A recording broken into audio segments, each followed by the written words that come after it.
رحم الله من قرأ الفاتحة. بسم الله الرحمن الرحيم.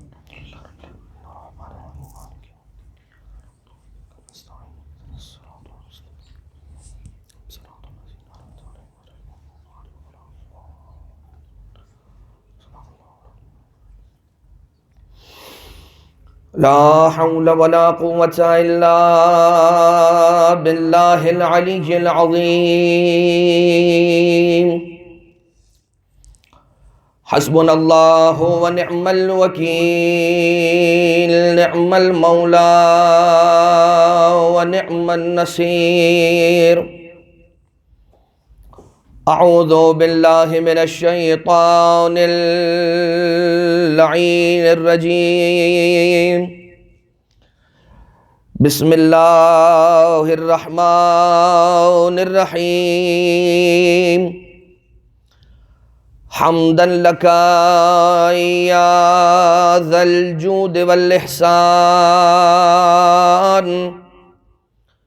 والفضل والطول والامتنان، وصلاة وسلاما على من لا ينطق عن الهوى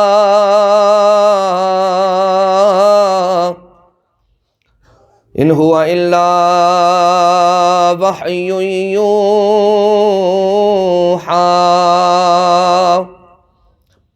حبیب قلوبنا وشفیع ذنوبنا وطبیب نفوسنا، مولانا ومولا الثقلین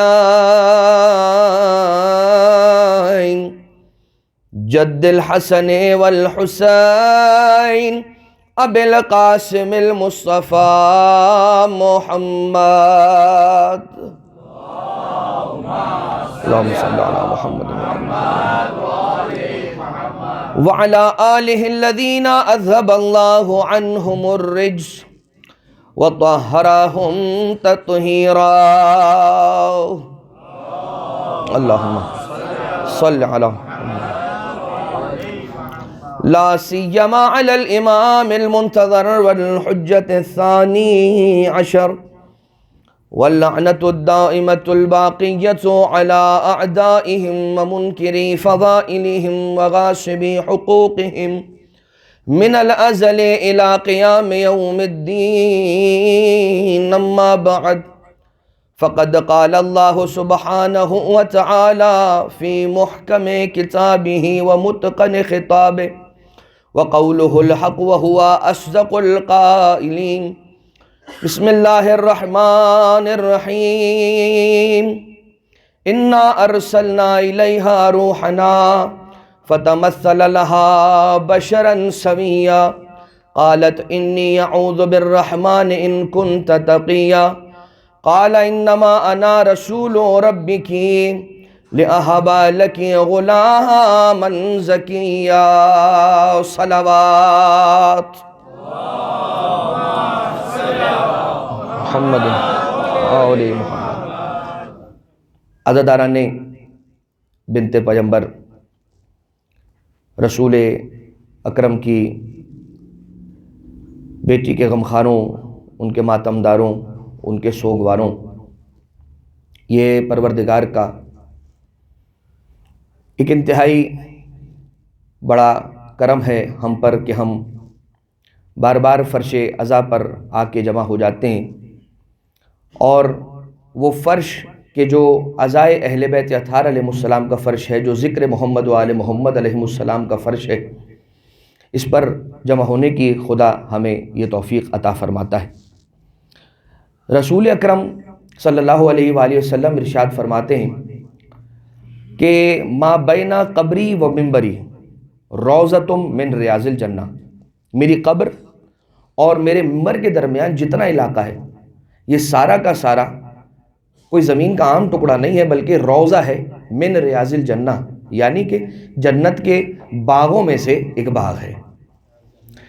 اسی طرح سے رسول اکرم ہی کی ایک حدیث ہے کہ اس کے اندر حضور ارشاد فرماتے ہیں کہ ما بین الرکن والمقام، رکن یعنی کہ رکن اسود، یعنی کہ وہ کونا خانہ کعبہ کا کہ جس کے ساتھ حجر اسود نصب ہوا ہے.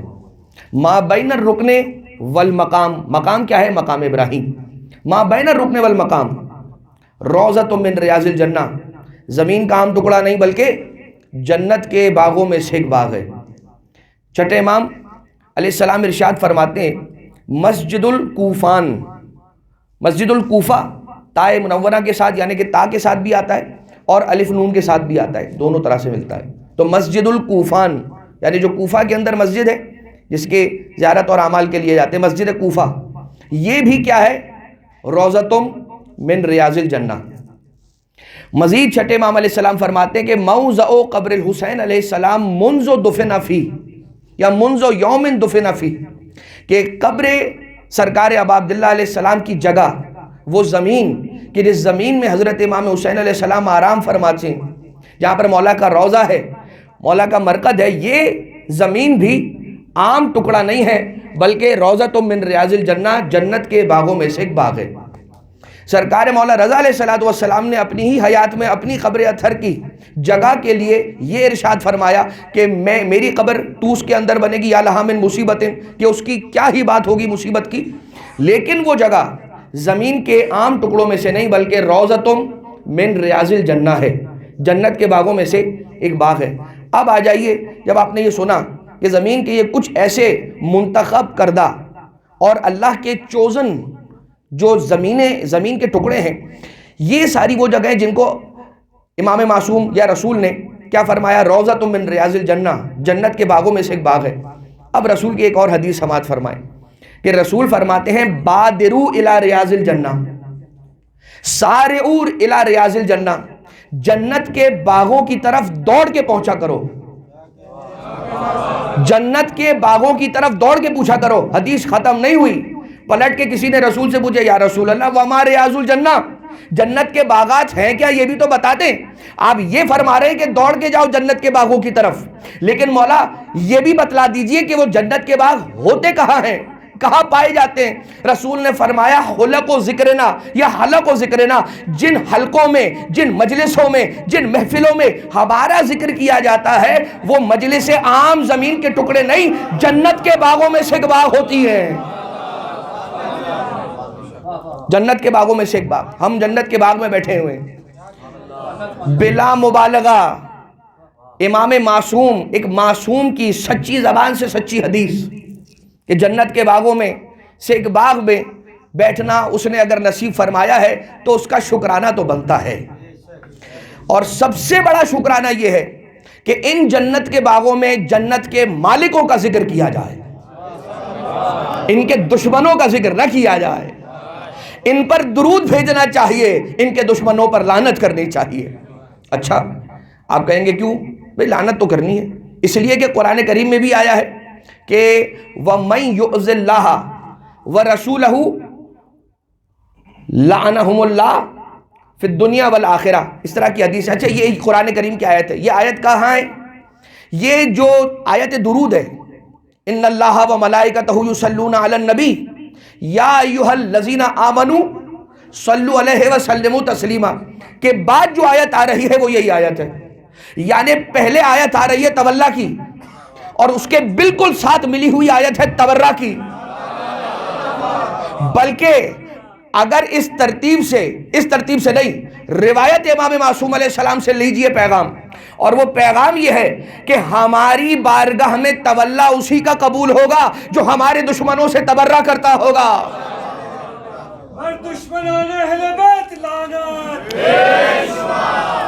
اچھا، اور ایک آیت قرآن میں اس طرح سے بھی ہے کہ لعنہم اللہ ولعنہم اللاعنون، یعنی اللہ تو ان پہ لعنت کرتا ہی ہے جو لعنت کے حقدار ہیں، اور ان پہ لعنت کرنے والے بھی لعنت کرتے ہیں. تو پروردگار عالم نے سمجھا دیا قرآن کریم کی اس آیت میں، تم کرو نہ کرو کچھ ہمیشہ رہیں گے جو کرتے رہیں گے. کچھ تم کرو نہ کرو، تمہیں کوئی بہکا دے تم معترض ہو جاؤ، یعنی اعتراض کرنے والے ہو جاؤ، کنفیوز ہو جاؤ، تمہیں سمجھ نہ آئے کہ اتنے پاکیزہ لباس میں اتنی ایسی الٹی بات کون کر رہا ہے. لباس تو بہت پاکیزہ پہنا ہوا ہے، لیکن بات یہ کر رہے ہیں، کبھی یہ کہہ رہے ہیں کہ آہستہ سے گریا کرو، کبھی یہ کہہ رہے ہیں ماتم نہیں کرو، کبھی کہہ رہے ہیں زنجیر نہیں مارو، کبھی کہہ رہے ہیں کما مت کرو، کبھی کہہ رہے ہیں آنکھ پہ ماتم مت کرو۔ بھائی ہم نے کل آپ کی خدمت میں عرض کیا بات کا آغاز ہی مودت قربہ سے ہوا تھا، اور مودت قربہ کی آیت نے ہمیں یہ سمجھایا کہ بسم اللہ الرحمن الرحیم قل لا اسألکم علیہ اجرا الا المودۃ فی القربہ، اے حبیب کہہ دیجئے۔ تو سب سے پہلی بات رسول اپنے دل سے نہیں کہہ رہے، جو فرما رہے ہیں وہ وہی فرما رہے ہیں جو وہی ہو رہی ہے، جو وہی ہو رہی ہے رسول وہی فرما رہے ہیں۔ اور وہ کیا ہو رہی ہے؟ اے حبیب کہہ دیجئے قل لا اسألکم علیہ، اس پر مجھے کوئی اجر نہیں چاہیے، کوئی مزدوری نہیں چاہیے اس پر۔ کس پر؟ پورے کے پورے کار رسالت پر۔ وہ جو کار رسالت رسول نے انجام دیا، ہم تک دین مبین اسلام کا پورا کورس ورک پہنچایا، پورا سٹرکچر پہنچایا، فریم ورک پہنچایا ہم تک، پورا دین رسول نے ہم تک پہنچایا۔ اب ہم نے تو رسول سے لے لیا، نماز لے لی، روزہ لے لیا، حج لے لیا، زکوٰۃ لے لی، اور یہ سب کچھ لے کے ہم یہ سمجھ رہے ہیں کہ ہم کامیاب ہو جائیں گے۔ رسول نے دیا اور رسول نے ضمانت بھی دی ہے کہ اس پر چلو کامیاب ہو جاؤ گے، لیکن خدا نے درمیان میں انٹروین کر کے کہا خبردار یہ سب لے کے خاموش بیٹھنا نہیں ہے، رسول نے جو دیا ہے، تم نے رسول سے جو خریدا ہے اس کی ایک پیمنٹ بنتی ہے، اس کی ایک مزدوری بنتی ہے، وہ دینا نہ بھول جانا۔ اگر وہ دینا بھول گئے تو یاد رکھنا رسول سے چھیننے والے چور تو بنو گے لیکن مسلمان نہیں رہو گے۔ اچھا اب آپ یہ بات تو بہت سمپل ہے نا کہ ہم کسی سے کچھ لیتے ہیں تو اس کو دیتے ہیں، اللہ یہ کہ منع کر دیا جائے، لیکن منع نہیں کیا ہے، رسول نے کہا ہے کہ انا لا اسألکم علیہ، لا اسألکم یعنی کہ میں سوال نہیں کرتا۔ اے حبیب آپ کہہ دیجئے، اللہ کے حکم سے حبیب نے کہا میں تو سوال نہیں کر رہا، لیکن اللہ نے کہا ہے کہ دینا ہے، اور جو دینا چاہ رہا ہے وہ کیا دے؟ مودت قربہ۔ اب آپ ذرا تصور کیجئے، یہ جو کچھ لوگ کہتے ہیں نا کہ آپ مودت قربہ کی بات کیوں کر رہے ہیں، لوگوں کا وقت کیوں ضائع کر رہے ہیں، ہم تو محبت کرتے ہیں اہل بیت سے، بار بار کہنے کی کیا ضرورت ہے؟ ان کے لیے جواب ہے کہ ذرا آ کر دیکھیے کتنی امپورٹنٹ ہے مودت اہل بیت۔ اہل بیت اطہار کی مودت، اللہ کے پیارے بندوں کی مودت، ان کی محبت، یہ جو محبت امیر المومنین کی ہم بار بار بات کرتے ہیں، یہ جو فضائل اہل بیت اطہار بار بار پڑھتے ہیں، یہ جو بار بار مصائب محمد و آل محمد کا ذکر کرتے ہیں، اس کی وقعت، اس کی قیمت، اس کا وزن کیا ہے یہ دیکھ لیجئے، ایک ترازو لا کر رکھو۔ مودت قربہ کیا ہے؟ قیمت ہے رسول کی مزدوری کی، کس چیز پر؟ کار رسالت پر۔ تو ترازو کے ایک پلڑے پر آئے گا پورا کا پورا کار رسالت، دوسرے پر صرف آئے گا مودت قربہ۔ جہاں کار رسالت ہے اس میں کیا کیا ہے؟ نماز کار رسالت میں ہے، روزہ کار رسالت میں ہے، حج کار رسالت میں ہے، خمس کار رسالت میں ہے، امر و نہی کار رسالت میں ہے۔ پورا کا پورا دین مبین اسلام کا سٹرکچر، ایک ایک رسول کی سکھائی ہوئی بات کار رسالت میں ہے، اور اس کی قیمت ہے مودت قربہ۔ اسی لیے کہا اگر علی کا بغض دل میں رکھ کے نماز لے کر آئے گا، یہ نماز تیرے منہ پہ مار دوں گا۔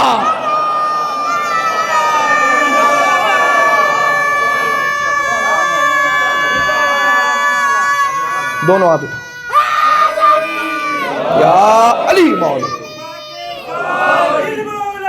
علی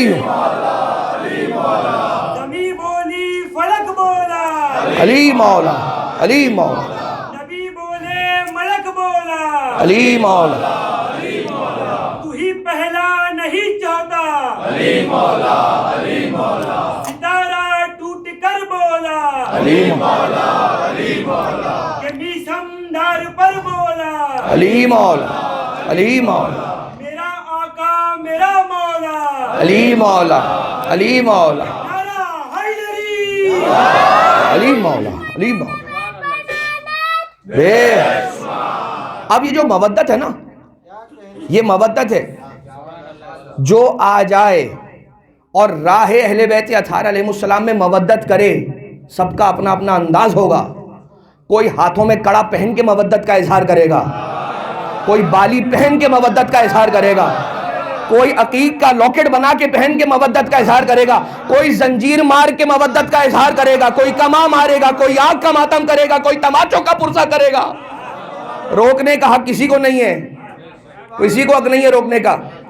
بس یہ سمجھنا ہے کہ کہیں ایسا نہ ہو ہم کسی کو روک کر بیٹھ جائیں اور کل اہل بیت اطہار ہمیں روک دیں کہ تیری بساط کیا تھی، تیری حیثیت کیا تھی کہ تو نے میرے اس چاہنے والے کو روکا؟ وہ میرے لیے کر رہا تھا، میرا اور اس کا معاملہ تھا۔ بس عزیزو، یہ مودت اہل بیت اطہار ہے کہ جس کا درس ہمیں بار بار رسول نے دیا، اور رسول بار بار کبھی امام حسین علیہ السلام کو خطبہ روک کے ممبر سے اتر کے اپنے زانوئے مبارک پر تشریف فرما ہو کے بٹھا کے تعارف کروا رہے ہیں امام حسین کا، کبھی مولا کائنات علیہ السلام کا تعارف کروا رہے ہیں۔ اور ذوالعشیرہ سے لے کر غدیر تک کہاں ہے جہاں رسول نے علی علی نہیں کیا؟ کون سی جگہ ہے جہاں رسول نے علی علی نہیں کیا؟ تو اب اس میں رسول کی فضیلت کوئی کم نہیں ہو رہی ہے، بلکہ رسول بتا کے جا رہے ہیں کہ میرے جانے کے بعد علی کے ساتھ رہنا، اس کے ساتھ نہ ہو جانا جو علی کا دشمن بن جائے۔ اچھا، اب جو ہم نے سرنامہ سخن میں قرآن کریم کی آیت کی تلاوت کا شرف حاصل کیا، یہ آیت کیا کہہ رہی ہے؟ اس آیت کی طرف ہم بعد میں آتے ہیں، لیکن ذرا رک کر یہاں پر دیکھیے حضرت مریم سلام اللہ علیہا، وہ کہ جنہیں پروردگار عالم نے قرآن کریم میں ان اللہ اصطفاک وطہرک واصطفاک علی نساء العالمین، یعنی 2 بار استفا جناب مریم کے لیے لفظ استفا 2 بار استعمال کیا۔ اب اس کا ایک ریزن ہے، اس کی طرف ہم نہیں جا رہے، اس لیے کہ ہمیں جناب سیدہ سلام اللہ علیہا تک آنا ہے۔ 2 بار استفا کے اور 1 بار طہرکے کا کہا جناب مریم سلام اللہ علیہ کے لیے۔ حضرت عیسیٰ علیہ السلام رسول اکرم سے تقریباً 570 ایئرز پہلے اس دنیا میں آئے حضرت عیسیٰ، اور یہ سب جانتے ہیں کہ حضرت عیسیٰ علیہ السلام پروردگار عالم کی نشانیوں میں سے ایک نشانی ہے حضرت عیسیٰ، اور اللہ نے جناب مریم کو حضرت عیسیٰ علیہ السلام ہدیہ کیا، تحفہ دیا، ٹھیک۔ اب اللہ نے دیا ہے حضرت عیسیٰ جناب مریم کو، جناب مریم کی والدہ غالباً جن کا نام جناب حنا ہے، بی بی کے والد کا نام کیا ہے؟ عمران، مریم بنت عمران۔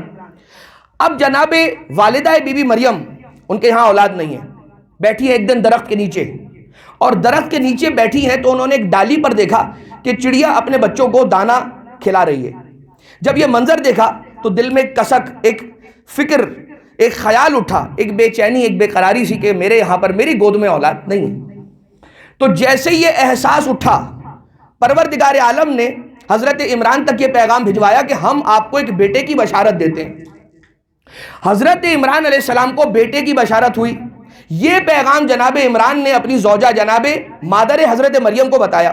جیسے انہوں نے یہ سنا کہ آپ کو ایک بیٹا نصیب ہوگا، تو جناب مادر مریم نے، جناب حنا نے ایک نظر کی، ایک منت مانی کہ جب یہ مجھے بیٹا ہوگا تو اس بیٹے کو میں معبد کے اندر جو عبادت گاہ ہے اس کے اندر وقف کر دوں گی وہاں کی خدمت کے لیے۔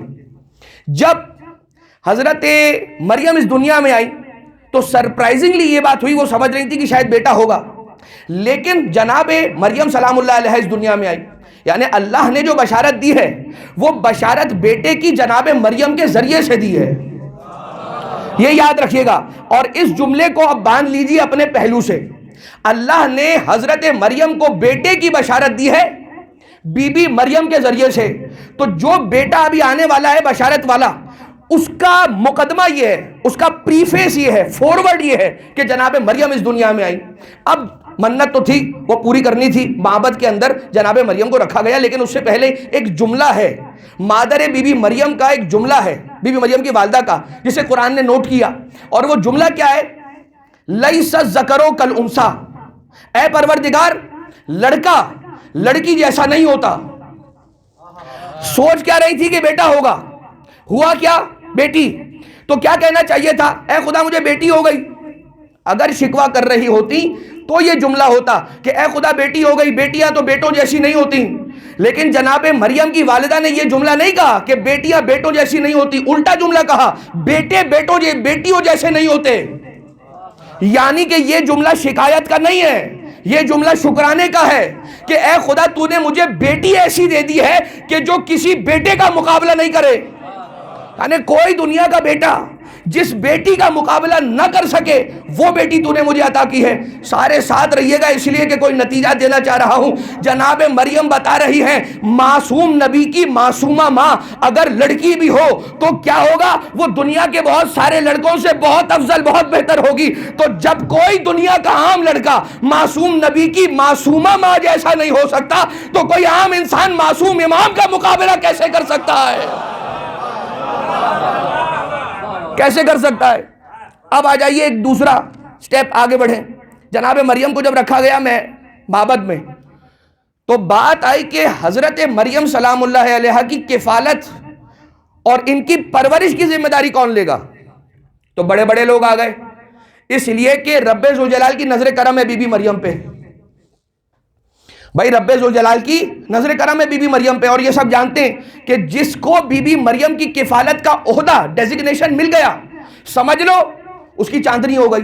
اس لیے کہ وہ تو بہت ہی محترم ہو جائے گا، بہت ہی رسپیکٹیبل ہو جائے گا اس معاشرے کے اندر، اس سوسائٹی کے اندر.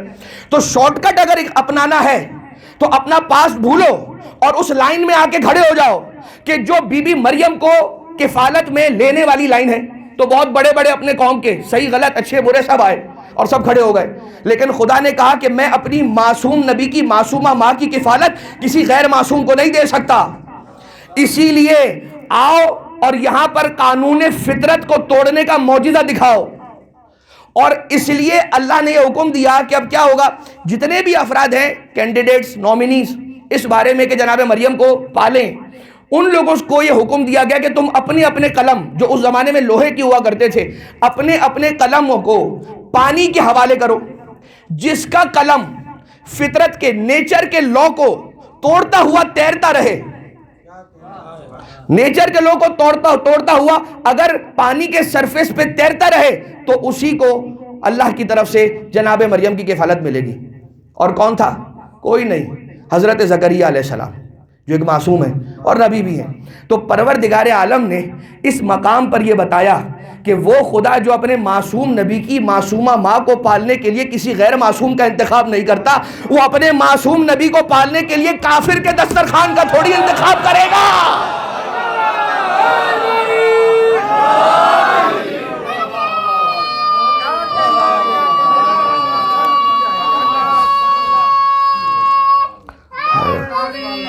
یا علی مولا.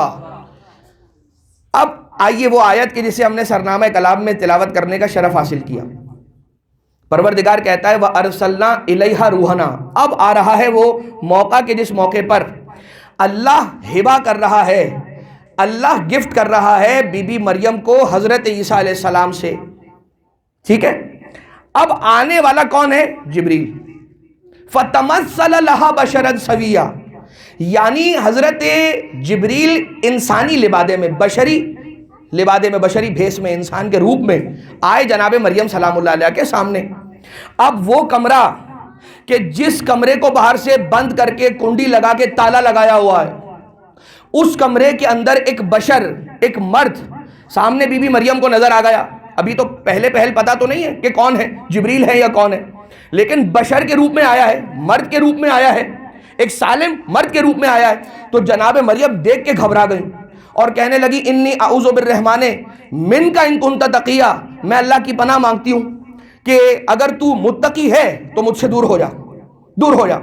تو یہ جواب دیتا ہے آنے والا کہ انما انا رسول ربی کی، آپ فکر نہ کریں، میں صرف اور صرف اللہ کا میسنجر ہوں، اس کا پیغام لے کے آیا ہوں آپ کے پاس، لہٰذا آپ کو فکر کرنے کی بات نہیں ہے، میں کوئی نقصان نہیں، بلکہ آیا ہوں اس لیے کہ لِأَهَبَ لَكِ غُلَامًا زَكِيًّا، تاکہ میں آپ کو ایک غلام زکی، ایک طیب طاہر بیٹے کا گفٹ عطا کروں.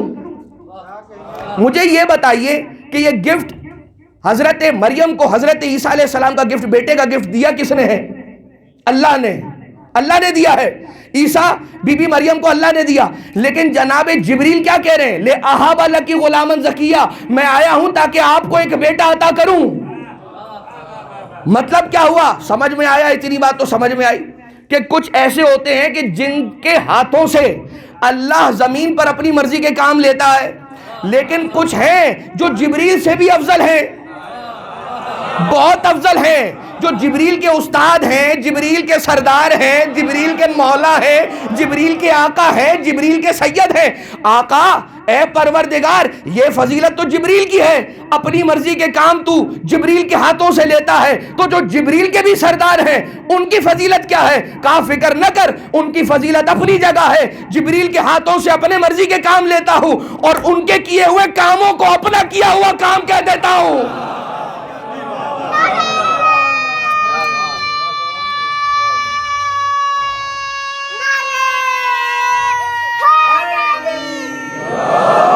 علی مولا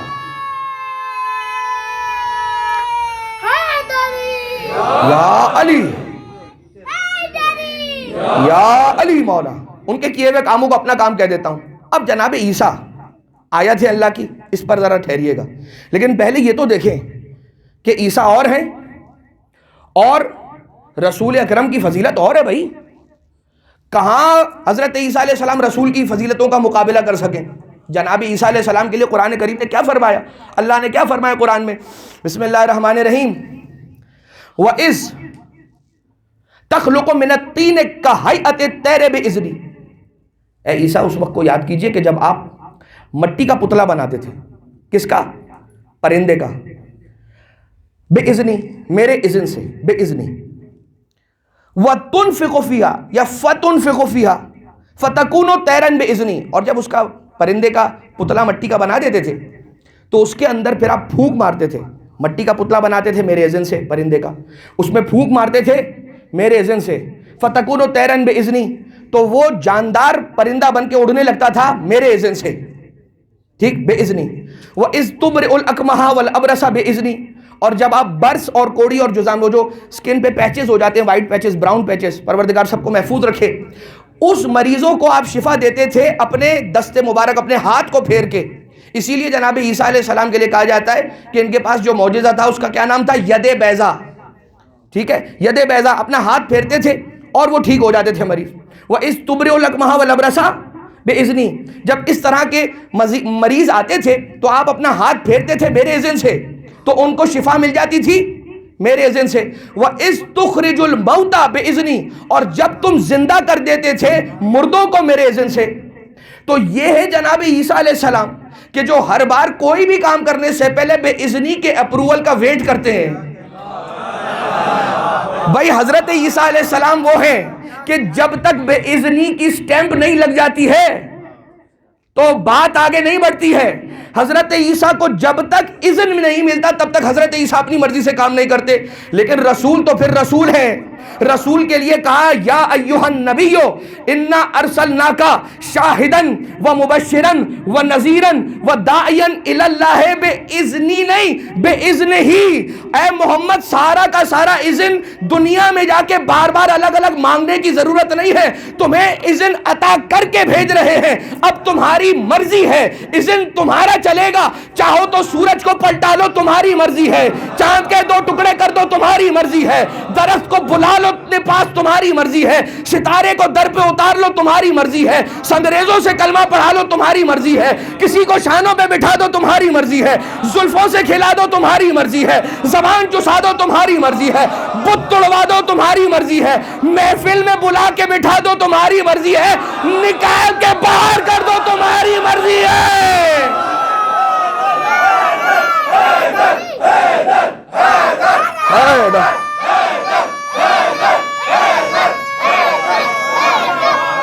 حیدر یا علی یا علی یا علی مولا، تمہاری مرضی ہے۔ اے عیسیٰ آپ کی، اے رسول آپ کی مرضی ہے۔ تو یہ ہے حضرت رسالت ماب۔ اب ذرا سوچئے اب کیا بیان کیا جائے، چلے بات کو آگے بڑھاتے ہیں۔ رسول ہیں حضرت عیسیٰ علیہ السلام کے لیے جو نبی ہوں وہ محمد، ٹھیک ہے، حضرت عیسیٰ کے بھی جو نبی ہیں نا ان کے سردار ہیں وہ محمد مصطفیٰ۔ حضرت عیسیٰ علیہ السلام کا جب تحفہ دلوانے کے لیے اللہ نے بھیجا ہے جناب جبریل کو، اور بی بی مریم نے کہا کہ انا لی غلام ولم یمسسنی بشر ولم اک بغیا، اے جبریل مجھے کہاں سے ہو سکتا ہے بچہ کہ میں پاک دامن ہوں میں پاکیزہ ہوں اور میں شادی شدہ بھی نہیں ہوں، تو مجھے کیسے بچہ ہو سکتا ہے؟ تو جناب جبریل نے کہا انہو حیّن علیہ، اللہ نے یہ کہا ہے کہ انہو حیّن علیہ، یعنی یہ کام میرے لیے بہت آسان ہے، اہون ہے، آسان ہے یہ کام میرے لیے، اور ہم چاہتے ہیں لنجعلہ آیۃ للناس، آپ کو یہ بیٹا اس طرح سے بن باپ کے اس لیے عطا کر رہے ہیں اے بی بی مریم سلام اللہ علیہا، یہ آیت بنانا چاہتے ہیں انسانوں کے لیے، انسانیت کے لیے آیت بنانا چاہتے ہیں۔ اب آیت ہوتی کیا ہے؟ ہم سب آیت ہیں، الگ الگ کیٹیگریز کی آیت ہیں۔ اللہ کی نشانی، آپ بھی اللہ کی نشانی، ہم بھی اللہ کی نشانی، یہ مائک بھی اللہ کی نشانی، یہ گلاس بھی اللہ کی نشانی، اس کے اندر موجود پانی بھی اللہ کی نشانی، اس پہ رکھا ہوا جو کیپ ہے ٹکنا وہ بھی اللہ کی نشانی، ٹھیک، سب اللہ کی نشانی۔ لیکن سورج اللہ کی نشانی، چاند اللہ کی نشانی، ستارہ اللہ کی نشانی، زمین اللہ کی نشانی، آسمان اللہ کی نشانی۔ میں سانس نہیں لے رہا ہوں، آپ یہ نہ سمجھے کہ میں جان بوجھ کے سانس لینے کے لیے بیٹھ رہا ہوں۔ درود بھیجے محمد و آل محمد پر۔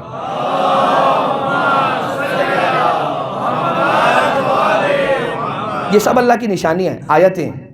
سورج اللہ کی آیت ہے، لیکن چونکہ روز نکل جاتا ہے اور ہم روز اس کو نکلتا ہوا دیکھتے تو اب وہ آیت نہیں، عادت بن گیا ہمارے لیے۔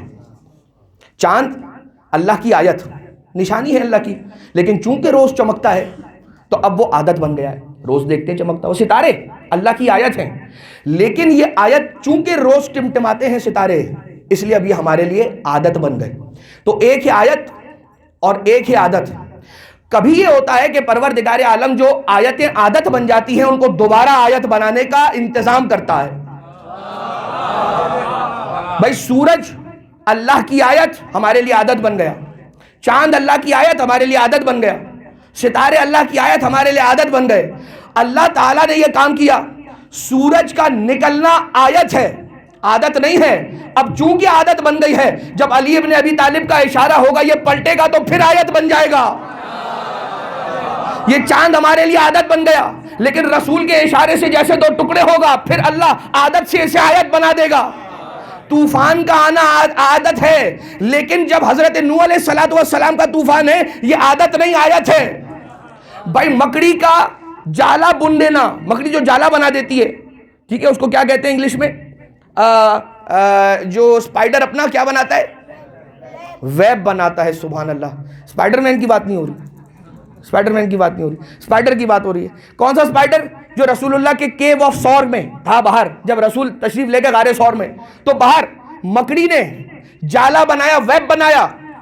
اور یہ مکڑی کا جالا بنانا ویسے تو عادت ہے، لیکن رسول کے لیے بنا رہی ہے، اس لیے آیت بن گئی ہے۔ بھائی ہواؤں کا تیز چلنا عادت ہے، لیکن اگر طوفان آیا حضرت موسیٰ علیہ السلام کے دور میں تو یہ آیت بن گیا۔ گھر میں دروازے سے جانا عادت ہے، دیوار کا در بنا کے اندر جانا آیت ہے۔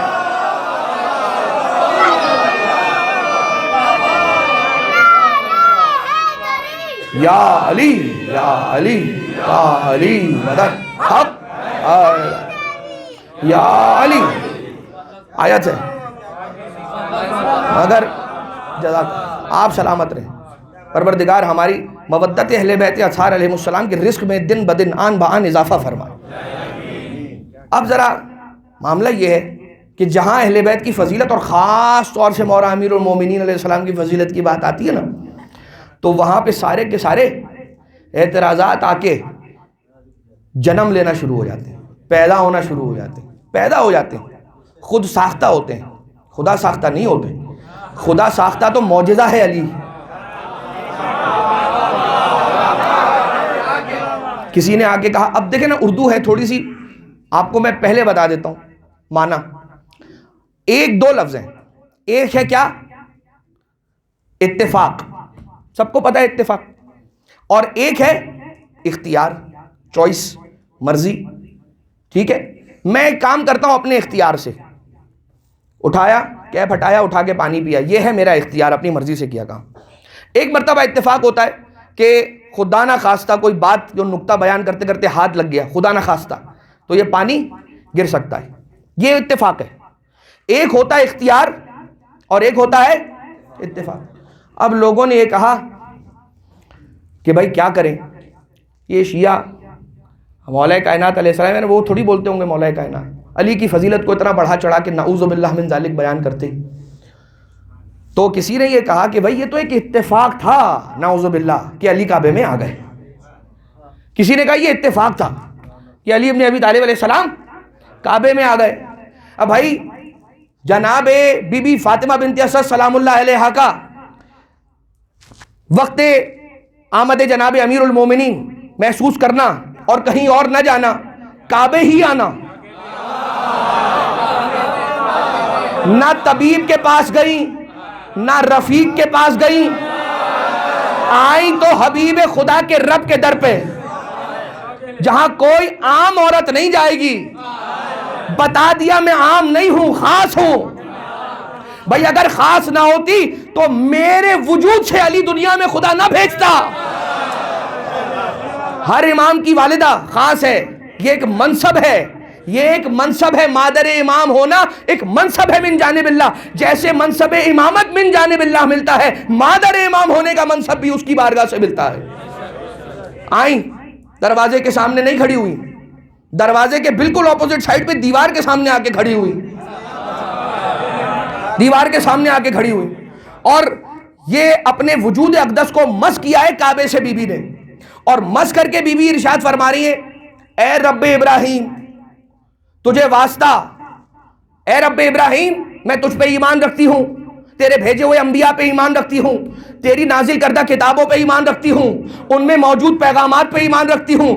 اے بی بی کیا کر رہی ہیں؟ اپنے ایمان کا اقرار کر رہی ہیں.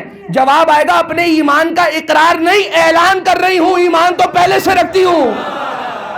یہ بھی بتا رہی ہوں کہ میرا ایمان کیا ہے، اور جس ابو طالب کے تابع میں ہوں اس کا ایمان کیا ہے وہ بھی بتا رہی ہوں. اچھا جناب بی بی بنت اسد سلام اللہ علیہ نے واسطہ دیا. اس کا واسطہ جو میرے شکم میں سانسیں لے رہا ہے وہ بھی تو مشکل کشا ہے. مشکل کشائی کر دے میری، اے پروردگار میری مشکل کشائی کر دے. ارے جب دنیا میں آنے سے پہلے اپنی والدہ کی مشکل کشائی کر سکتا ہے تو دنیا میں آ کے چاہنے والے کی کیوں نہیں کر سکتا؟ اچھا یہ تو دیوار پھٹی، شک ہوئی دیوار، اور جیسے ہی دیوار شک ہوئی بی بی آئی، کہیں اور نہیں گئی، مسجد الحرام آئی، کعبے کے سامنے آئی، ملتزم کے اپوزٹ سائڈ کی دیوار کے سامنے آ کے کھڑی ہوئی. سب اتفاق. بی بی نے اپنے شکم اقدس کو، اپنے وجود اقدس کو مس کر کے وہ جو کلمات کہی ہے، سب اتفاق. اور اتفاقی طور پہ دیوار پھٹ گئی، اور اتفاقی طور پہ اندر سے آواز آئی بی بی اندر آ جائیں. بھائی یہ میں یہاں لانا چاہ رہا تھا اس لیے کہ بی بی مریم بھی گئی تھی، وقت ولادت معبد گئی تھی، عبادت گاہ. یہ جواب آیا تھا ھذا موضع العبادہ لا ولادہ، یہ ولادت کی جگہ نہیں عبادت کی جگہ ہے. اور جب کعبے میں بنت اسد آئی ہے کہا بی بی اندر آ جائیے، آپ ہی کا انتظار ہے، آپ ہی کا انتظار. بی بی اندر گئی، اور جب دیوار پھٹی تو اتفاقاً بی بی کو نہ خوف ہوا، نہ ملال ہوا، نہ ہراس ہوا. بی بی پیچھے نہیں ہٹی، آگے ہی بڑھتی چلی گئی. بھائی دیوار پھٹی، بی بی نہ ڈری، اندر سے آواز آئی، بی بی نے قدم پیچھے نہ ہٹائے، بی بی آگے ہی بڑھی. یعنی کہ کرار کی ماں ہے، فرار تھوڑی کرنے والی ہے، کرار کی ماں ہے.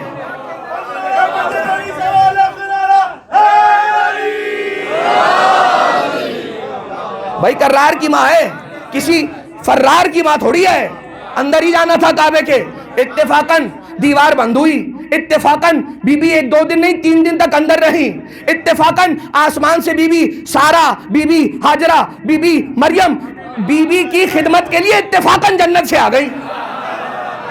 اور اتفاقی اتفاق میں یہ ہو گیا بھیا کہ آسمان سے خوان آنے لگے، تھال آنے لگے، فروٹ آنے لگے، اور جنت کے پھل میوے آنے لگے. یہ سب اتفاقاً ہو رہا ہے. اتفاقاً 3 دن تک بی بی اندر رہی، اتفاقاً ماں کی گود میں آنکھیں کھولی ہی نہیں. بھائی جب امامت کے پھول پر نبوت کی سورج کی کرنیں نہ پڑی، علی نے آنکھیں نہ کھولی. یہ بھی اتفاق تھا. رسول کی گود میں آ کے اتفاقاً آنکھیں کھولی، اور پھر جب بی بی کو باہر آنا تھا اتفاقاً دوبارہ سے پھر دیوار شک ہوئی، بی بی باہر آئیں، دیوار جڑ گئی۔ بھائی کمال ہے، علی بن ابی طالب کے اتفاق کا کمال ہے۔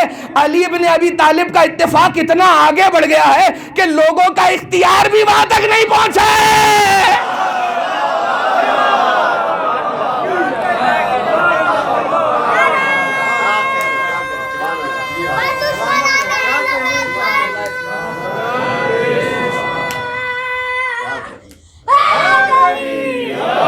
یا علی یا علی، کیا کمال، کیا بات ہے اس علی کے، کیا کہنے اس علی کے کہ جن کے اتفاق کی منزل لوگوں کے اختیار سے بھی آگے نکل گئی ہے۔ اگر آپ کہہ رہے ہیں اتفاق ہے، ہم نے تو اتفاق نہیں کہا۔ اچھا اب ذرا ایک مجھے بات اور کہنے دے دیجیے، اتنی حسین سماعتوں کے درمیان ہوتے ہوئے میں اس نقطے کو اسی منزل پر بیان کر سکتا ہوں، اور اب یہ بات آ گئی ہے تو یہ جملہ سنیں اور پھر ہم دوبارہ سے بی بی مریم سلام اللہ علیہا کی طرف آئیں اور پھر جناب سیدہ سلام اللہ علیہا کی ذات والا صفات سے متصل ہو جائیں کہ مولا کائنات علیہ السلام کے حوارے کے اندر ہے اجدر آیا، یعنی ازدہا آیا، بڑا سانپ جس کو ازدہا کہتے ہیں وہ آیا، اور مولا کائنات علیہ السلام نے کھیل کھیل میں اس کے 2 ٹکڑے کر دیے، 2 پارا کر دیا۔ بتا دیا مولا نے اگر کل مرحب کے 2 برابر کے ٹکڑے کروں تو یہ نہ سمجھنا کہ یہ طاقت دنیا میں آ کے کچھ کھا پی کے ملی ہے،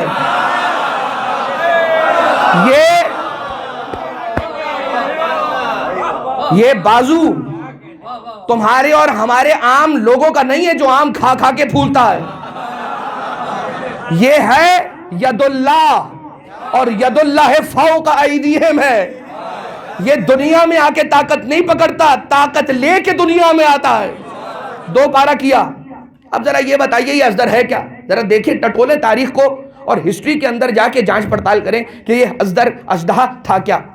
یہ ہر نو مولود کی طرف بھیجا جاتا تھا، اور یہ ایک نارمل بات تھی کہ یہ اژدہا مولا کائنات علیہ السلام کی طرف بھیجا گیا، کیونکہ اس زمانے میں ایک ڈیلی کا ایک نارمل روٹین تھا کہ جو نیا بچہ اس دنیا میں آتا تھا اس کی ولادت کی پاکیزگی کو چیک کرنے کا کرائیٹیریا یہ اژدہا تھا۔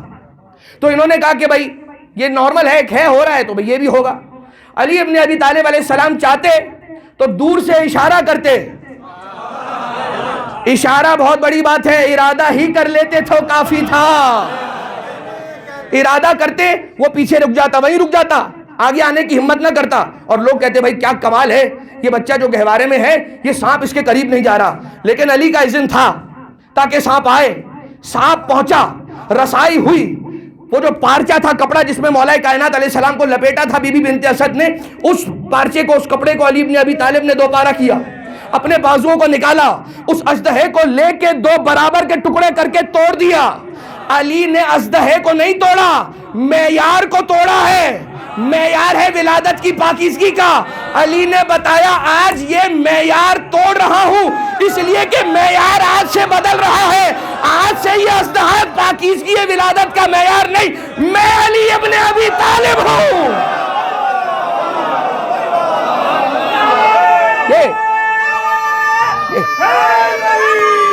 یا علی مولا، علی مولا، علی مولا،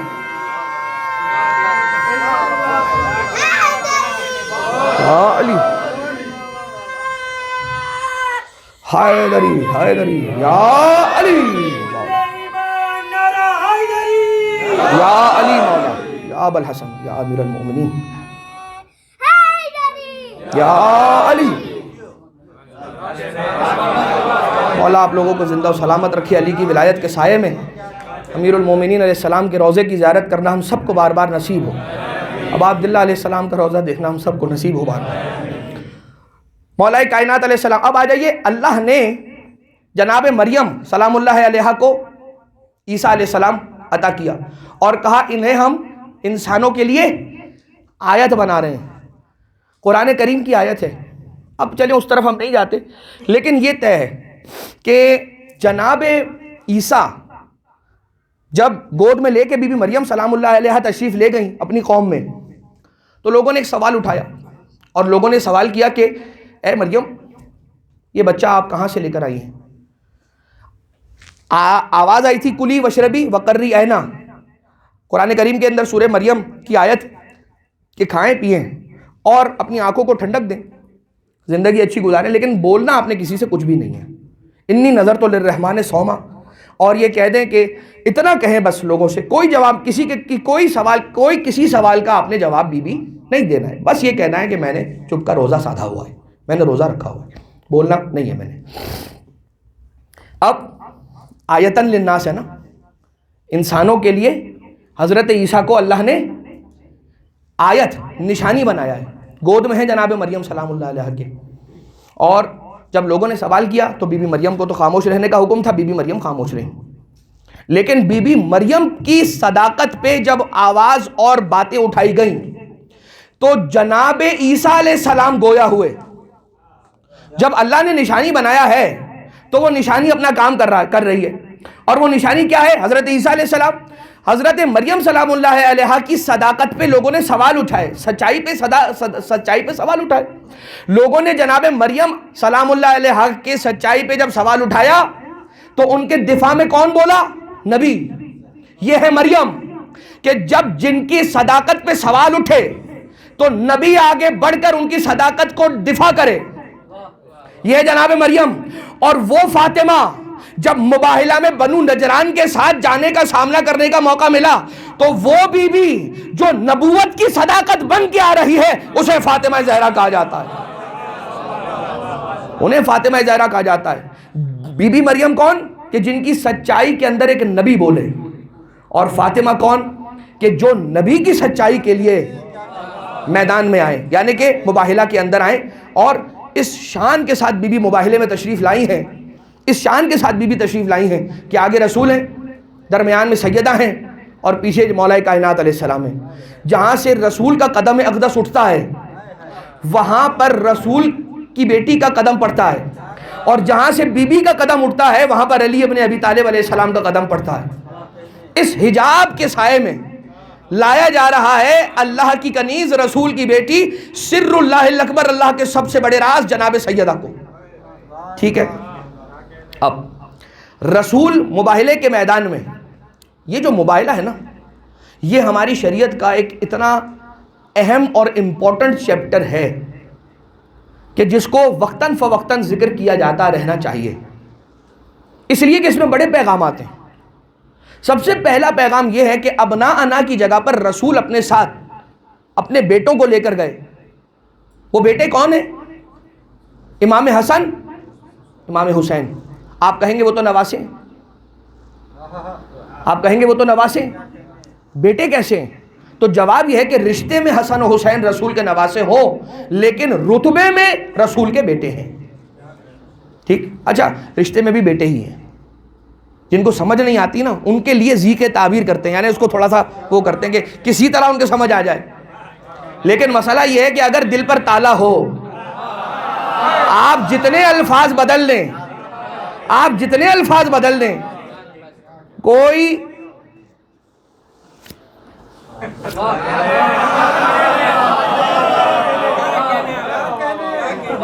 جی کوئی ایسا لباس بھی پہن کے آ جائے گا وہ سمجھے گا نہیں.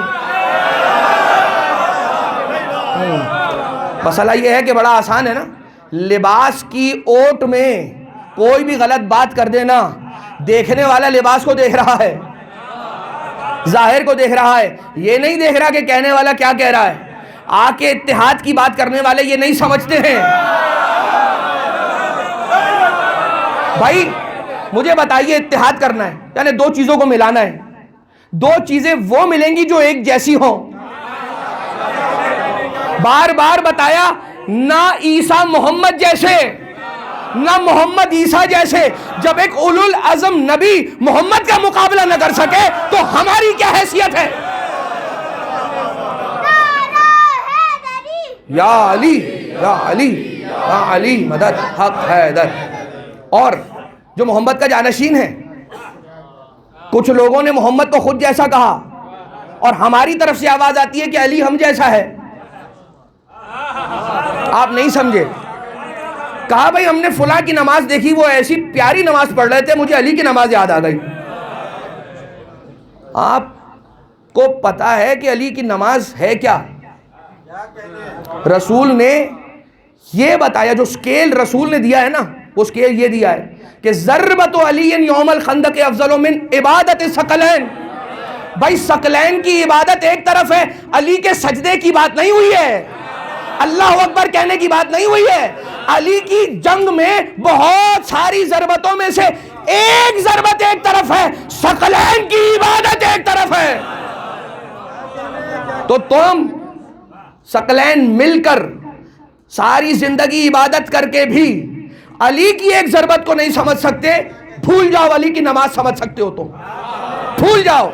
اور جب تم علی کی نماز نہ سمجھ سکو تو علی کیا ہے یہ کبھی تمہارے عقل میں سما نہیں سکتی بات. ادراک و شعور سے جو ذات بالا و بلند و علی ہے وہی تو ہمارا علی ہے،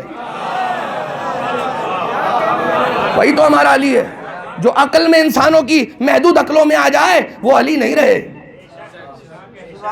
اتحاد کی بات کرتے ہیں تو اتحاد طہارت و نجاست کا نہیں ہو سکتا، نور اور ظلمت کا اتحاد نہیں ہو سکتا، عالم اور جاہل کا نہیں ہو سکتا، مالک اور غاصب کا نہیں ہو سکتا، ظالم اور مظلوم کا نہیں ہو سکتا، قاتل مقتول کا نہیں ہو سکتا، معصوم اور غیر معصوم کا بھی نہیں ہو سکتا. قاتلوں پہ لعنت، بے شمار کہنے والوں پہ لعنت. آئے.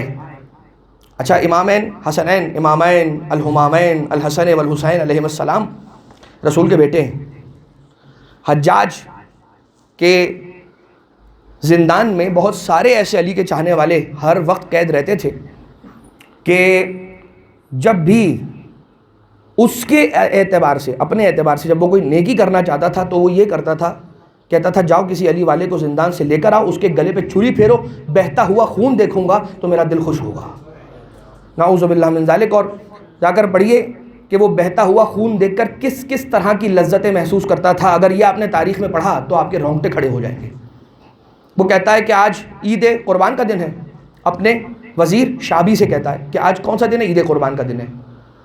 تو سب قربانیاں پیش کر رہے ہیں. ہاں قربانی. ہم نے کچھ کیا؟ نہیں کیا. تو اللہ کی رضامندی کے لیے جاؤ کسی علی والے کو لے کر آؤ زندان سے اور میرے سامنے اس کو ذبح کرو. ایک بوڑھا شخص تھا، اس کا نام تھا یحییٰ ابن یعمر.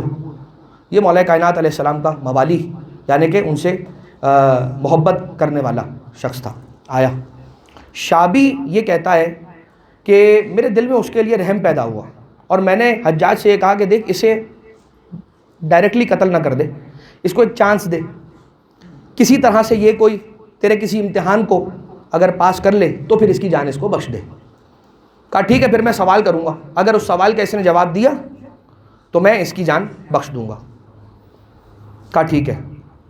سوال کیا کہ یہ بتاؤ تم لوگ یہ کہتے ہو کہ حسن و حسین علیہ السلام رسول کے بیٹے ہیں، تو دلیل کیا ہے؟ اب جیسے ہی یحییٰ ابن یعمر کلام کرنے لگا تو حجاج نے اسے ٹوکا اور روکا. کہا خبردار آیت مباہلہ مجھے مت سنانا، خبردار آیت مباہلہ دلیل ہے نا ایک. ہمارے بچوں کو یہ پتا ہونا چاہیے کہ رسول کے بیٹے ہیں حسنین علیہ السلام، تو یہ بیٹے ہیں، اس کی دلیل کیا ہے؟ قرآن سے ایک آیت مباہلہ کہ جس میں یہ کہا قل تعالوا ندعو ابناءنا و ابناءکم، اپنے بیٹے لائیں آپ اپنے بیٹے لائیں، اپنی عورتیں لائیں آپ اپنی عورتیں لائیں، اپنے انفس لائیں آپ اپنے انفس لائیں. تو جو رسول اپنے بیٹوں کے مقام پر لے گئے جن شہزادوں کو، وہ حسن و حسین علیہ السلام ہیں. کہا کہ نہیں میں آیت مباہلہ تو نہیں، میں کوئی اور آیت سنا رہا ہوں. سورہ انعام کی ایک آیت ہے، اس میں کیا ارشاد رب العزت ہو رہا ہے؟ بسم اللہ الرحمن الرحیم ومن ذریتہ داؤد و سلیمان و ایوب و یوسف و موسیٰ و ہارون وکذالک نجزی المحسنین و زکریا و یحییٰ و الیاس کلنا من الصالحین. اور ان کی ذریت میں سے ہیں داؤد، سلیمان، ایوب، یوسف، موسیٰ، ہارون، الیاس، یحییٰ، زکریا. کن کی نسل میں سے ہیں؟ حضرت ابراہیم علیہ السلام کی نسل میں سے ہیں. یہ سارے کے سارے حضرت ابراہیم علیہ السلام کے بیٹے ہیں. من ذریت ہی، ان کی ذریت میں سے ہیں. داؤد علیہ السلام سے لے کے حضرت عیسیٰ علیہ السلام تک. تو اگر کوئی یہ سوال کرے کہ حضرت عیسیٰ علیہ السلام کیسے، باقی سارے تو وہ ہیں کہ جن کے والد ہیں حضرت عیسیٰ علیہ السلام کے تو والد نہیں ہیں، باقی سارے کے سارے انبیاء حضرت ابراہیم علیہ السلام کے بیٹے بنتے ہیں. کیسے؟ بیٹے کے بیٹے ہونے کی عنوان سے کہ وہ اپنے والد کے والد کے والد کے والد اور یہ نسل جا رہی ہے حضرت ابراہیم تک. لیکن حضرت عیسیٰ علیہ السلام کیسے ابراہیم کے بیٹے ہو سکتے ہیں کہ وہ تو بی بی مریم کے بیٹے ہیں؟ جواب ہے کہ قرآن کریم کہہ رہا ہے کہ حضرت عیسیٰ علیہ السلام بھی حضرت ابراہیم کے بیٹے ہیں، چاہے جناب مریم کے ذریعے سے ہی کیوں نہ ہو. اب ذرا یہ بتائیے کہ کتنا فاصلہ ہے ابراہیم اور عیسیٰ علیہ السلام کے درمیان؟ بہت بڑا فاصلہ. اور یہاں رسول اور حسنین کے درمیان فاصلہ نہیں ہے. تو جب بی بی مریم کے ذریعے سے عیسیٰ ابراہیم کے بیٹے ہو سکتے ہیں تو یہاں رسول کے ذریعے سے حسنین رسول جناب سیدہ کے ذریعے سے حسنین رسول کے بیٹے کیوں نہیں ہو سکتے؟ ٹھیک ہے، اس عنوان سے لے کر گئے. اب جب لے کر آئے ہیں، بہرحال جب اس نے یہ جواب دیا تو شاہ بھی حافظ قرآن ہے لیکن کہہ رہا ہے کأنہ سمعت هذه الآیہ لأول مرہ، مجھے ایسا لگا کہ میں حافظ قرآن تو ہوں لیکن یہ آیت میں نے جیسے پہلی بار سنی ہو قرآن کریم کی. جب قرآن کریم کی ہر آیت میں اہل بیت اطہار کی فضیلت موجود ہے، یہ میں نے چھوٹا جملہ کہا ہے، ہر آیت فضیلت اہل بیت علیہ السلام میں ہی نازل ہوئی ہے. پورا قرآن قصیدہ ہے آل محمد کا. اور یہ روایتیں موجود ہیں ہمارے پاس کہ کون سی آیت ہے کہ جس کے اندر اہل بیت اطہار علیہ السلام کی طرف کس معنی کو پلٹایا گیا ہے، ایک ایک لفظ کے لیے بھی ہے. لیکن جب جناب سیدہ اور پنجتن پاک آئے ہیں مباہلے کے میدان میں تو یہ آنے والوں نے کیا کہا؟ آنے والوں نے کہا کہ دیکھو اگر اپنے ساتھیوں کے ساتھ آئیں تو مباہلہ کر لینا، لیکن اگر اپنی آل کے ساتھ آئیں تو مباہلہ مت کرنا. نجرانی ہے، لیکن اس بات کا بخوبی ان لوگوں کو اندازہ ہے کہ رسول کے ساتھی کون ہے اور رسول کی آل کون ہے. بھائی وہاں پر رسول پہ ابتر کا جو تانا لگایا گیا تھا وہ یہی تو کہہ رہے تھے کہ بھائی ابتر ہے نعوذ باللہ من ذالک، یہ دین اب آگے جانے والا نہیں ہے. انڈائریکٹلی بتا رہے تھے کہ رسول کی آل ہی ہے جو دین کا تحفظ کرنے والی ہے. اچھا، اب بات کو ہم یہاں پہ بالکل ختم کر رہے ہیں اس لیے کہ وقت ختم ہو گیا. مجھے اگر آپ اجازت دیں تو ایک جملہ اور عرض کروں گا. یہاں پر مباہلے کی بات اب جو رہ گئی ہے وہ انشاءاللہ کل. لیکن اتنا، جب بت توڑنے کے لیے رسول جا رہے تھے تو ان لوگوں نے کہا تھا کہ یا رسول اللہ ہم آئیں، ہمیں بھی بت توڑنے، ہمیں بھی بت توڑنے، ہم آ جائیں. رسول نے کہا کہ دیکھو بھیا میں لے جا رہا ہوں بت توڑنے ان لوگوں کو کہ جن لوگوں کا سر کبھی بت کے سامنے جھکا نہیں ہے. میں لے جا رہا ہوں اپنے ساتھ علی کو جو بت شکن ہے، بت پرست نہیں. تم سارے کبھی نہ کبھی بت کے سامنے اپنا ماتھا ٹیک چکے ہو، اور علی وہ ہے کہ ملائکہ جس کے سامنے ماتھا ٹیکے. اور میں علی کو لے جا رہا ہوں. یہاں پہ جھوٹے منہ بھی کسی نے پوچھنے کی بھی زحمت نہیں کی کہ یا رسول اللہ مباہلے کے لیے جا رہے ہیں، ہم ساتھ چلیں. وجہ کیا ہے؟ وجہ یہ ہے کہ بڑا وہاں پہ پینافلیکس پہ، اب یہ سمجھانے کے لیے کہہ رہا ہوں، بڑا اعلان کر دیا تھا رسول نے، ثم نبتہل، علیحدگی کا اعلان کریں گے، وَنَجْعَلْ لَعْنَتَ اللَّهِ عَلَى الْكَاذِبِينَ، علیحدگی بھی کریں گے، لعنت بھی کریں گے. سمجھ میں آیا؟ جب دلیل دینے کے بعد بھی کوئی نہ سمجھے تو لعنت کر کے الگ ہو جاؤ. تو اب جب یہ جھوٹے منہ کیوں نہیں بولا؟ بس وہ آخری ایک بات اور اس کے بعد پھر مسائل، کہ اس لیے نہیں بولا کہ وہاں پر لعنت ہونی والی تھی جھوٹوں پہ، اور انہوں نے کہا ہم کہاں سچوں میں سے. کتنی مرتبہ جھوٹ، سب سے بڑا جھوٹ تو یہ کہ ہم مسلمان ہیں. سب سے بڑا جھوٹ تو یہ کہ ہم مسلمان ہیں. کلمہ گو ہیں، مسلمان نہیں ہیں. لما يدخل الایمان فی قلوبکم، رسول نے بار کہا یہ ایمان تمہارے دل میں داخل ہی نہیں ہوا ہے، تم نے تو صرف کلمہ پڑھا ہے اپنی زبان سے، لکلکائے زبانی ہے تمہارا. تم نے کلمہ نہیں پڑھا، کلمہ پڑھا ہے تو مسلمان نہیں ہو. لما يدخل الایمان فی قلوبکم، ایمان تمہارے دل میں نہیں داخل ہوا. بس عزیزان محترم، جو بی بی رسول کی سچائی کی گواہ بن جائے، اس بی بی کا حق ہے کہ اسے صدیقہ کبریٰ کہا جائے. اور کائنات کی سب سے بڑی سچی بی بی کون ہے؟ جناب سیدہ صدیقہ کبریٰ، سب سے بڑی سچی. اسی لیے کہا جاتا ہے کہ بی بی کا جو سب سے بڑا مصائب ہے، ہماری کوئی حیثیت اوقات نہیں کہ ہم کچھ کہیں کہ کون سی مصیبت بڑی اور کون سی نہیں، لیکن بہت بڑی مصیبت کہ مدینہ کے دربار میں بی بی گھنٹوں کھڑی رہیں، اور گھنٹوں کھڑے رہنے دیا گیا، بی بی کو کسی نے بیٹھنے تک کا نہیں کہا۔ اور بہت بڑی مصیبت یہ کہ جناب سیدہ جو صدیقہ کبریٰ ہے ان کو جھوٹا کہا گیا، میرے منہ میں خاک۔ رسول کی بیٹی دربار آئی ہے تحریر لے کے، تحریر بھی لائی ہے، رسول کی لکھی ہوئی ایک تحریر کہ جس پر لکھا ہے کہ یہ فدق میں سیدہ کو دے رہا ہوں، ہبہ کر رہا ہوں، اور اپنے ساتھ گواہوں کے طور پہ لے کر آئی ہیں بی بی کے نے دو اپنے شہزادوں کو، جنت کے جوانوں کے سرداروں کو، امامین حسنین کو۔ جب بی بی آئی ہیں اور بی بی نے اس تحریر کو دکھایا ہے تو اس تحریر کو ماننے سے انکار کر دیا گیا،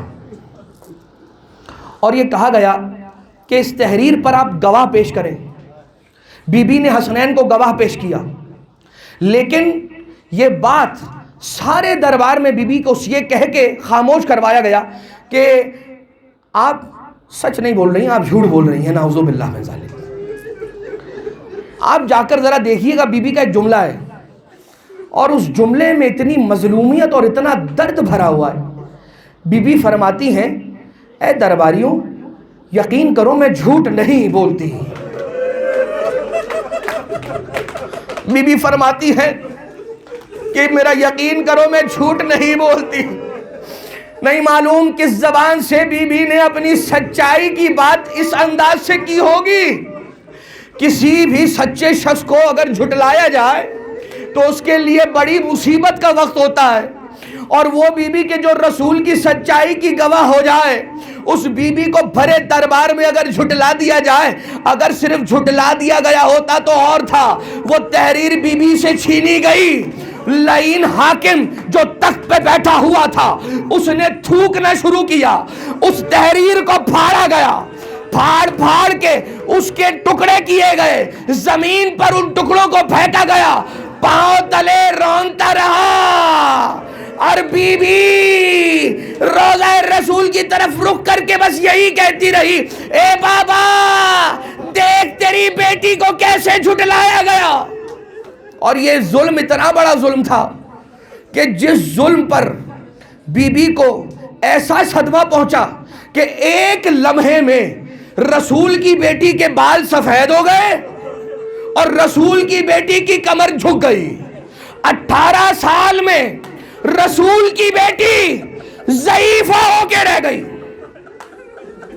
ہاں عزاداروں، پرسہ دینے کے لیے آئے ہو، خدا را رونے میں بخل نہ کرنا، اس لیے کہ بیٹی اور ماں کی مصیبت اتنی عجیب ہے۔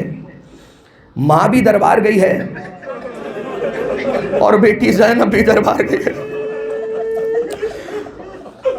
ماں بھی دربار گئی، بیٹی بھی دربار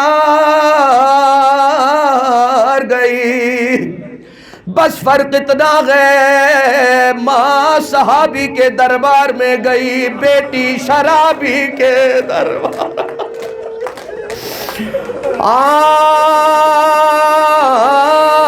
ماں ہاتھ بندھے گئی، ماں ہاتھ کھلے گئی، بیٹی ہاتھ بندھے گئی، ماں چادر کے ساتھ گئی، بیٹی بیردہ گئی۔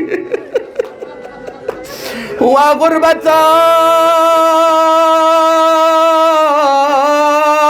وا فاطمہ، بیٹی دربار آئی ہے۔ ہاں ماں کو گھر آ کے مارا گیا، بیٹی کو دربار بلا کے مارا گیا، مگر ہائے بیٹی کی مظلومیت تو بہت بڑی ہے، مگر ماں کی مصیبت بھی عجیب ہے، بھرے دربار میں شرابی کے دربار میں بیٹی رہی مگر کسی نے زینب کو جھوٹا نہ کہا، ارے زہرا کو جھٹلایا جاتا رہا، حسنین جیسے گواہوں کی گواہی کو قبول نہ کیا گیا، مگر ماں کا دل تھا بیٹی کو دربار مدینہ نہ لے گئی تو حسنین کو لے گئی ہے ماں، مگر زینب کو نہ لے گئی۔ شاید یہ سوچتی ہوگی یہ ماں کہ کل میری بیٹی نے دربار دیکھنا ہے، ارے آج مدینہ میں میری بیٹی دربار میں پیشی نہ دے۔ ہاں جب ماں پلٹ کر آئی ہے اپنے بستر پر ماں بیٹھی ہے، بال سفید ہے، کمر جھکی ہوئی ہے، ماں کو دیکھ کے نہ پہچانا۔ زینب نے کہا اے ضعیفہ کہاں جانا چاہتی ہے؟ یہ میری ماں کا گھر ہے، میری ماں کا بستر ہے، کہاں جانا چاہتی ہے؟ بتا اب تیری منزل کہاں ہے، تجھے تیرے گھر تک چھوڑاؤں۔ ارے ماں نے سر کو اٹھایا، بالوں کو ہٹایا، کہا زینب تو نے بھی نہ پہچانا، میں ہی تیری ماں زہرا، دربار میں وہ ستم ہوا، حاکم نے ایسا ظلم کیا۔ اور روایت تو یہ بھی کہتی ہے کہ جناب زہرا جب دربار میں ہے ایک لعین نے اپنے پاؤں سے گستاخی کی، زہرا کو لات مار کے گرایا گیا۔ ہاں بس عزیزو ایک جملہ آخری، اور اب تم اپنے نصیب کے آنسو بہا لینا، اور اگر آنسو نہ ملے تو جولی پھیلا کے زہرا کی سکینہ سے مانگ لینا۔ آؤ، ماں کی مصیبت تو ہے مدینہ، آج کا مدینہ، کل کربلا کے بعد کا مدینہ۔ زینب وہی ہے، بوڑھی ہو گئی، بال سفید، کمر جھک گئی، کل مدینہ میں ماں بوڑھی ہوئی، آج کربلا کے بعد زینب۔ عبداللہ جعفر طیار نے پہچاننے سے انکار کیا، کہا ضعیفہ کہاں جانا چاہتی ہے؟ یہ علی کی بیٹی کا بستر ہے، یہ علی کی بیٹی کا گھر ہے۔ جناب زینب کبریٰ اپنے سر کو اٹھایا، بالوں کو ہٹایا، کہا عبداللہ مجھے پہچانا نہیں، ارے میں ہی تیری زینب، بیت اللہ زینبیہ پہ کھڑی دیکھتی رہی، بھائی کا گلا کٹتا رہا، مجھے میرے بھائی کے قتل نے بوڑھا کر دیا، علی اکبر کے زخمی سینے نے بوڑھا کر دیا، اون محمد کے لاشیں، قاسم کی پامال لاش کے ٹکڑے، زینب ضعیفہ۔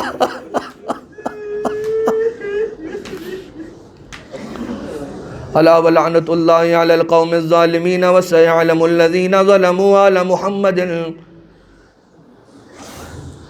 ای منقلب ینقلبون۔ الا ولعنت اللہ علی القوم الظالمین آجرک اللہ یا صاحب الزمان، صلی اللہ علیہ یا صاحب الامر۔ بار الہ ہماری اس عبادت کو اپنی بارگاہ سے مقبول فرما، ظہور امام زمانہ میں تعجیل فرما، مومنین اور مومنات کے دلوں میں مودت قربہ حران اضافہ فرما، پروردگارہ ہمیں آقا کے اصحاب میں شمار فرما، ماتم زہرا یا زہرا۔